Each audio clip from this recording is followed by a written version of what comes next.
एक बार फिर आ चुके हैं हम नए ट्यूटोरियल के साथ। आज जो हम देखने वाले वो है जावा का ट्यूटोरियल।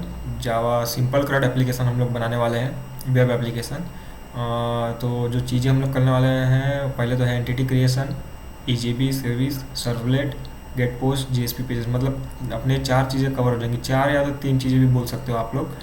और डेटाबेस जो है हम लोग इधर पे एग्जांपल मिलने वाला है लाइब्रेरी का। दो टेबल है, बुक्स और कैटेगरी। कैटेगरी में हम लोग ने रेफरेंशियल की भी यूज़ किया, मतलब कैटेगरी का कैटेगरी आईडी गया है बुक्स के अंदर एज ए रेफरेंशियल की। और जो हमने यूज़ किया है टूल्स वो इधर पे है। और एक और चीज़ जो पूल बनाने का वीडियो है, मतलब प्यारा सर्वर के थ्रू। एक सेकंड में चालू कर देता हूँ सर्वर्स पूल का। और एक और चीज़ का वीडियो है कोई, वो मैं आगे एंड में डाल दूंगा ताकि ये फ्लो बना रहे। अगर जिनको नहीं आता पूल क्रिएट करना भी, वो एंडिंग में टाइम स्टैम्प दे दूंगा, उस पर जाके देख सकते हैं, फिर वापस इस पर आ सकते हैं। ओके, तो ये रही चीज़ें जो मैं यूज़ कर रहा हूँ। एक सेकेंड। ओके, या देख सकते हो आप लोग जो चीज़ें हम लोग करने वाले हैं। तो इतना ही बस बताने के लिए। अभी एक बार हम डेटाबेस का स्कीमा देख लेते हैं अपने। मैं स्टार्ट कर दूँगा, इसको एक सेकेंड जूम कर देता हूँ।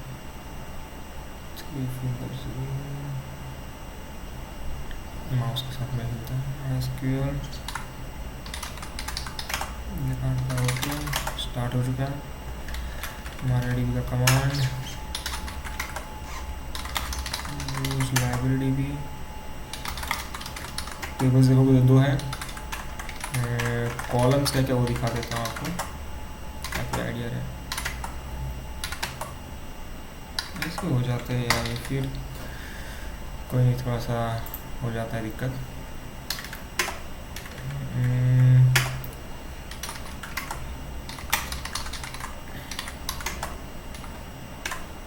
Describe books, ID, title, author, ISBN, quantity, category ID. Category ID हमारा देख सकते हो मल्टीपल, मतलब फॉरेन की के तौर पे है।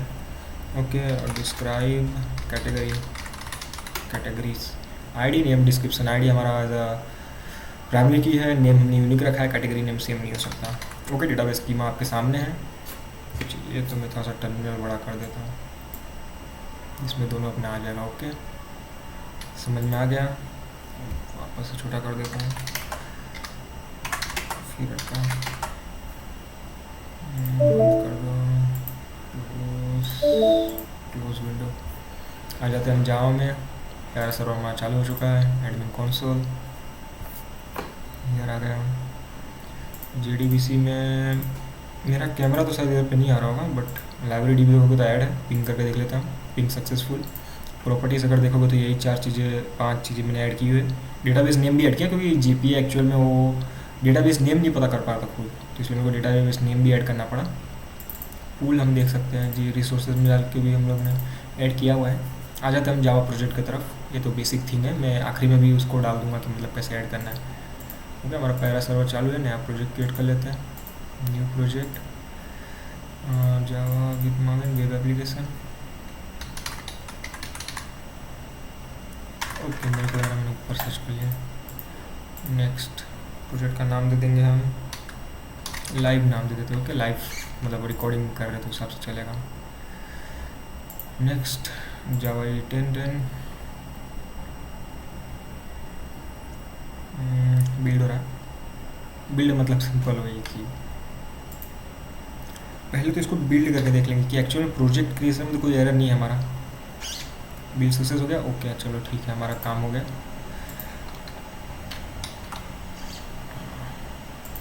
वेब पेजेस में नहीं, पहले हम जाके अपने pom.xml में डिपेंडेंसीज ऐड कर देंगे। थोड़ा सा मैं जूम कर दूंगा ताकि आप लोग क्लियर दिखें। MySQL का जो डिपेंडेंसी है वो ऐड कर देंगे हम।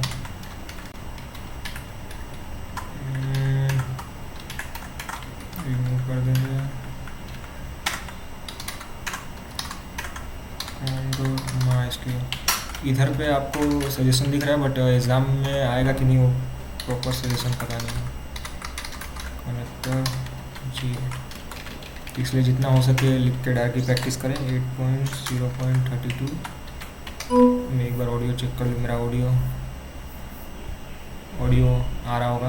ओके, डिपेंडेंसी सेट कर दी। अब हम चलेंगे परसिस्टेंट यूनिट, जिसकी वजह से हमारा JPA जो है हम लोग JPA जावा परसिस्टेंट, क्या नाम है, जावा परसिस्टेंट नोटेशन, नहीं मैं भूल गया, खुद फुल फॉर्म भूल गया। कोई नहीं, हम डायरेक्ट इधर पे आ जाएंगे। नाम दे देंगे हमारा क्या है, लाइब्रेरी परसिस्टेंट। ये सिर्फ नाम है, इसको आप कैसे भी दे सकते हो, आपके ऊपर डिपेंड करता है। लाइब्रेरी DB ओके दे दिया। सोर्स में एक बार चेक कर लेंगे, कुछ नहीं, Ctrl+S दबा के सेव कर लो, बस इतना ही था। अब हम बनाएंगे एंटिटी। अब देखो जावा जो है वो टेबल को एक्चुअली डायरेक्टली क्या बोलते हैं नहीं समझ पाता, तो इसलिए JPA जो है आपका काम आसान कर दे रहा है। आप काम करोगे क्लास और ऑब्जेक्ट के साथ, और JPA जो है उसको ऑटोमेटिक टेबल के साथ जो भी मगजमारी करना है वो कर देगा। ओके, हमने इधर पे ऐड कर दिया। अब हम लोग आ जाते हैं सोर्स पैकेज में। com.live पैकेज है हमारा, नया पैकेज बना लेते हैं अपने एंटिटी का, जावा पैकेज एंटिटी करके पैकेज बना लेते हैं हम लोग। अब इसके अंदर हमारे दो एंटिटी बनेंगे, एक बनेगा बुक और एक बनेगा कैटेगरी। दो है ना हमारे टेबल, एंटिटी मतलब वही टेबल से ही, रियल वर्ल्ड में भी अगर हम लोग देखा जाए तो कैटेगरी। ओके बन गया। देखो मैनुअल भी बना सकते हो, ऑटो जनरेशन भी है। ऑटो जनरेशन वाला कोड एक्चुअल में समझ में नहीं आता, इसलिए थोड़ा मैनुअल भी मिलेगी ताकि समझ में भी आ जाए और कोई एरर आए एग्जाम में तो आप सॉल्व कर पाए। ओके एंटिटी में आ जाएंगे, तो पहले काम करते बुक कोई भी कंप्लीट करें, सिंपल है। कैटेगरी पहले कर लेते हैं, तो @टेबल नेम हम करेंगे। इधर पे हमको टेबल का नाम बताना क्या है। हमारे टेबल का नाम डेटाबेस में हमारे टेबल का नाम क्या था, कैटेगरीज। देखो लाल आते ही फट जाएगी एग्जाम में कि एक्चुअल में इसके साथ करना क्या है। कुछ नहीं, Ctrl+Shift दबाओ, इंपोर्ट हो जाएगा। इंपोर्ट का एरर था ये। ओके ये हो गया हमारा ऑटो से आइडेंटिटी चेंज कर देने का, क्योंकि हमारा ऑटो इंक्रीमेंट हो रहा है। अब इसके कॉलम्स क्या थे, प्राइवेट पहला कॉलम तो नेम ही था, प्राइवेट स्ट्रिंग दूसरा कॉलम क्या था, डिस्क्रिप्शन। अब देखो इसमें कॉलम मैपिंग का जरूरत नहीं पड़ता क्योंकि हमने सेम नाम दिया है। जो हमारे वेरिएबल का नाम है वो कॉलम का भी नेम है। अगर कॉलम का नेम और वेरिएबल का नेम अलग है तो कॉलम नेम करके वो देना पड़ेगा, पूरा मैपिंग जैसा कुछ कुछ करना पड़ेगा। ओके अभी इसके अंदर रेफरेंशियल की भी था, ठीक है, कैटेगरी में हमने देखा। तो अब देखो आपको एक एंटिटी के पर्सपेक्टिव समझना पड़ेगा। अब बुक के पर्सपेक्टिव देखोगे तो बुक नहीं, अपने कैटेगरी में ना, कैटेगरी में, सॉरी माय बैड, कैटेगरी में। तो कैटेगरी, एक कैटेगरी मल्टीपल बुक्स, एक कैटेगरी मल्टीपल बुक्स में हो सकती है। ओके क्लियर हो रहा है चीज़ें। तो अब पहले हम क्या करेंगे, चीज़ वो करेंगे, एक कैटेगरी मल्टीपल बुक्स एक कैटेगरी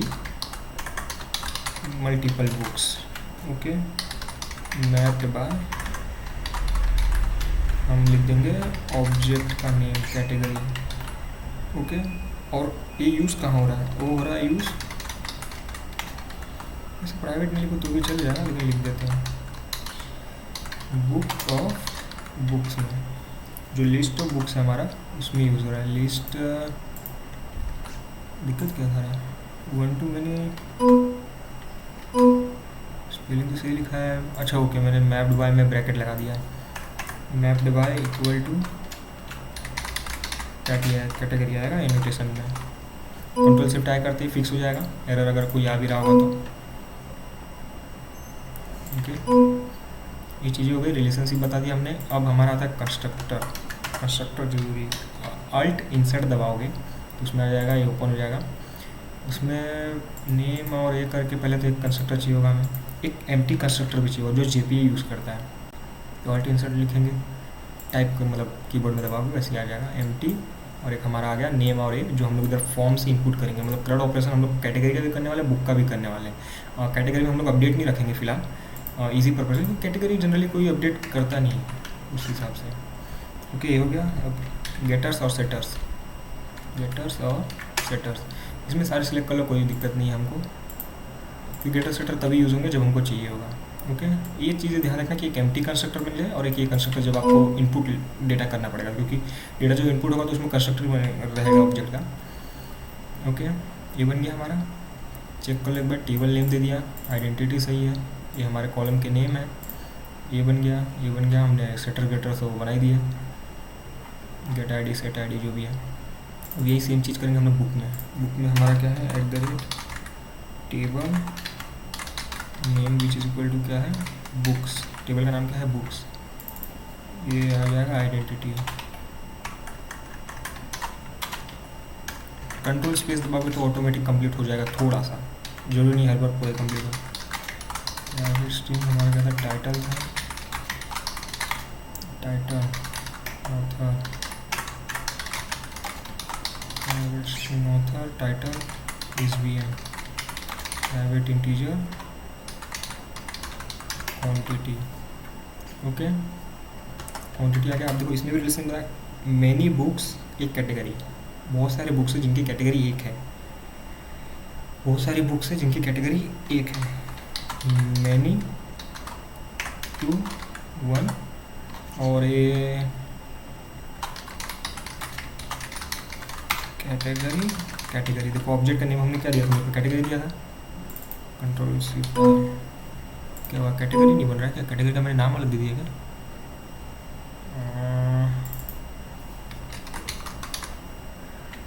प्राइवेट कैटेगरी, कैटेगरी कुछ तो एरर आ रहा है, मेरे को चेक करना पड़ेगा, कैटेगरी अनयूज्ड। ओके, और वैसे भी वो सेमी कोलन कह रहा था, अनयूज तो बात की बात है, सेमी कोलन कह रहा था। ओके, वापस वही, पहले एक एम्प्टी कंस्ट्रक्टर डाल देना, एंटर एंटर मार देना, अल्ट इंसर्ट, फिर कंस्ट्रक्टर, फिर सब सिलेक्ट कर लेना, सिलेक्ट ऑल, आईडी नहीं एंट्री होना चाहिए, टाइटल ऑथर इसबिन कैटेगरी तो अपने को चाहिए, एक कंस्ट्रक्टर ये बन गया। ओके, अब क्या आएगा, गेटर सेटर्स, गेटर सेटर्स बना दोगे सबका तो भी चलेगा, alt insert, getters and setters, book पूरा सिलेक्ट कर लो चलेगा, क्योंकि अलग अलग बनता है तो उसमें कोई ऐसा नहीं है कि एक ही साथ में पूरा ऐसे जाए। हमारा कैटेगरी बन चुका है, बुक बन चुका है। ओके, देख सकते हो, एक बार चेक कर लेना, टेबल नेम, आइडेंटिटी और कॉलम के नेम्स जो भी है, टाइटल, क्वांटिटी, कैटेगरी, एक कैटेगरी आईडी वाला नेम था ना हमारा, वो इसके थ्रू फिलअप हो जाएगा। ओके, अब हम बनाएंगे ईजीबी जो है सर्विस, सोर्स पैकेज में नहीं, इसमें न्यू जावा पैकेज ईजेबी, एक बार पोस्ट देख लूँ मैं, ईजेबी न्यू, ईजेबी है ना हमारा, सेशन बीन्स, सेशन बीन में हम बना लेंगे बुक सर्विस। बेसिकली क्रड जो है मतलब इंसर्ट अपडेट डिलीट, इसके लिए हमको क्वेरी नहीं लिखना है, जेपीए प्रोवाइड करता है मेथड्स डायरेक्ट, तो उसके थ्रू हम डायरेक्ट कर सकते हैं। ओके, हाँ बड़ा कर देता हूँ मैं, पहले बुक सर्विस बना लेते हैं, उसके बाद कैटेगरी सर्विस हम बनाते हैं। बुक सर्विस है, इसके अंदर पहले देखो परसिस्टेंस कंटेक्स्ट, हमें कंटेक्स्ट देना पड़ेगा कि कौन सा परसिस्टेंट यूनिट इधर पे यूज हो रहा, unit name which is equal to library PU, यही था, private entity manager E M. Okay, control shift I दबाते ही दोनों एरर चला गया। पहला मेथड वो public void add book. Okay, book में हमारा सीधा ऑब्जेक्ट ही आएगा, book of type book, entity हमारा, कंट्रोल शिफ्ट आई दबाओ, बुक का पूछेगा, यही है, इंपोर्ट में live dot entity dot book, जो हमारा इधर पे आ गया बुक का ये रहा, live entity dot book. Okay, em dot persist book, एक सेकंड कॉल आ रहा है मेरे को, इधर भी मैं छोड़ रहा हूँ, वैसे तो वापस आ रहा हूँ, कंटिन्यू करेंगे।